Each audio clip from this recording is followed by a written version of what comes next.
9월 6일 오늘의 말씀은 에베소서 3장 1절에서 13절입니다. 이러므로 그리스도 예수의 일로 너희 이방인을 위하여 갇힌 자 된 나 바울이 말하거니와 너희를 위하여 내게 주신 하나님의 그 은혜의 경륜을 너희가 들었을 터이라.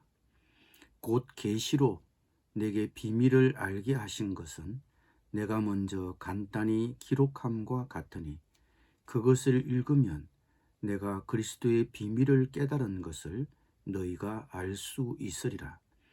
이제 그의 거룩한 사도들과 선지자들에게 성령으로 나타내신 것 같이 다른 세대에서는 사람의 아들들에게 알리지 아니하셨으니 이는 이방인들이 복음으로 말미암아 그리스도 예수 안에서 함께 상속자가 되고 함께 지체가 되고 함께 약속에 참여하는 자가 됨이라.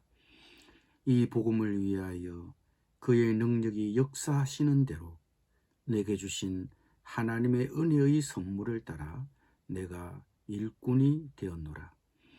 모든 성도 중에 지극히 작은 자보다 더 작은 나에게 이 은혜를 주신 것은 청량할 수 없는 그리스도의 풍성함을 이방인에게 전하게 하시고 영원부터 만물을 창조하신 하나님 속에 감추어졌던 비밀의 경륜이 어떠한 것을 드러내게 하려 하심이라.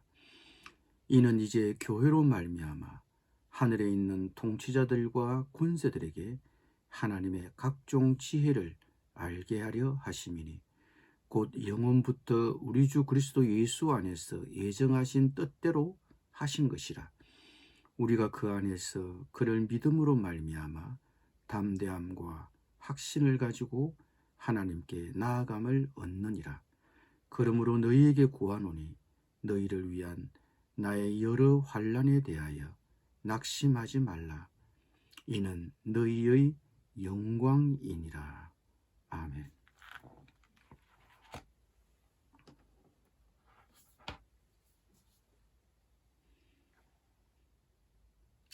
오늘 본문의 요점은 바울이 하나님의 계시로 그리스도의 비밀, 즉 복음을 알게 되었으며 하나님의 은혜로 그 비밀을 전하는 일꾼이 되었다는 것입니다. 그러므로 오늘 본문에서 가장 먼저 주목해야 하는 것은 그리스도의 비밀, 즉 복음과 관련하여 바울이 가진 소명의식과 헌신입니다.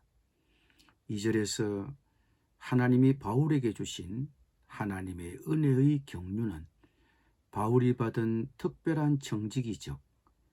바울이 받은 특별한 정직이지 의무, 직분을 가리킵니다.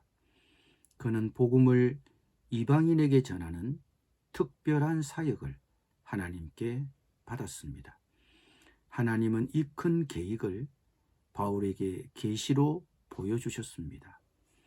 예수님은 그리스도인을 박해하여 교회를 잔멸하고자 각 집에 들어가 남녀를 끌어다가 옥에 넘기려는 바울 되기 전의 사울에게 나타나셔서 바울을 종과 정인으로 삼아 이스라엘과 이방인들에게 보내어 그 눈을 뜨게 하여 어둠에서 빛으로 사탄의 권세에서 하나님께로 돌아오게 하리라고 말씀하셨습니다. 하나님은 이 큰 계획을 바울에게 계시로 보여주셨습니다.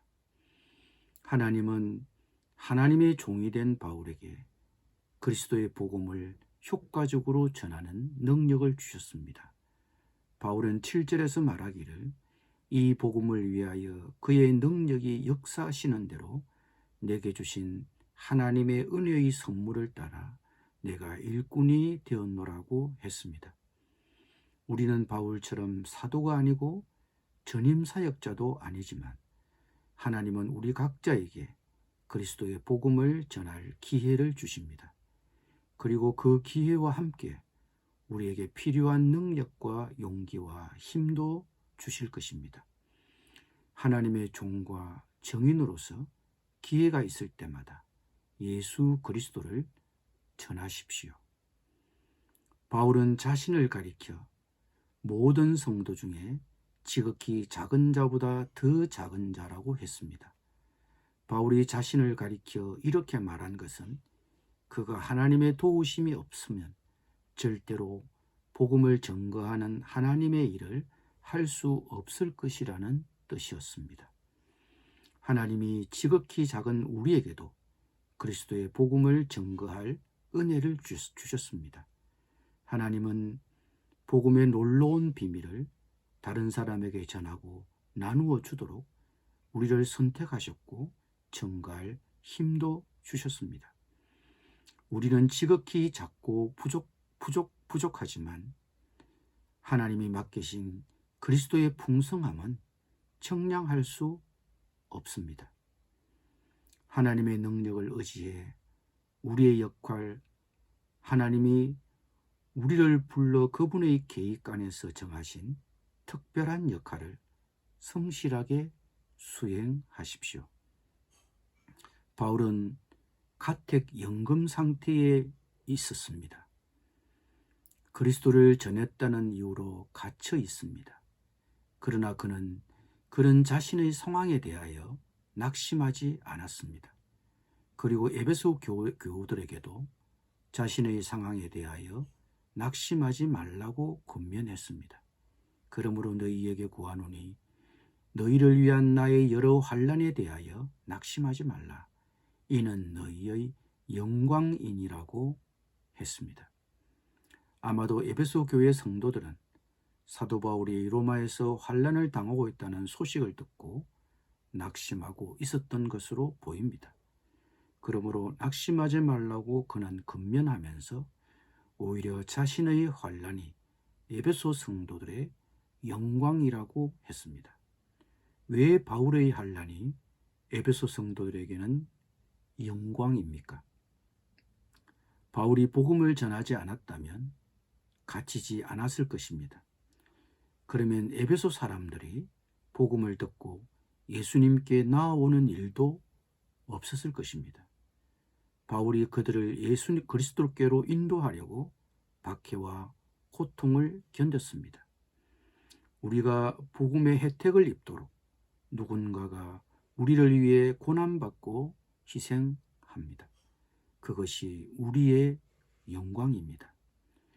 우리에게 복음을 전하기 위해 수고하고 고난당하신 분을 기억할 수 있습니까? 그들의 수고와 고난이 우리의 영광이 되었음을 기억하고 감사드립시다. 그리스도께 순종하기는 늘 쉽지 않습니다. 하나님은 예수 그리스도의 복음이 전파되도록 당신의 십자가를 지고 따르라고 우리를 부르십니다. 그러므로 어떤 방식으로든 고난은 따릅니다. 그러나 그 부름에 응답하십시오. 예수님이 우리의 걸음걸음마다 우리와 함께 하실 것입니다. 아멘. 기도드리겠습니다. 복음을 위해 우리를 부르신 주님, 지극히 작은 우리에게도 그리스도의 복음을 증거할 은혜를 주신 주님, 이 복음의 놀라운 비밀을 다른 사람에게 전하고 나누어 줄 수 있도록 우리에게 그 복음을 증거할 힘과 능력을 주시옵소서. 예수님의 이름으로 기도드립니다. 아멘.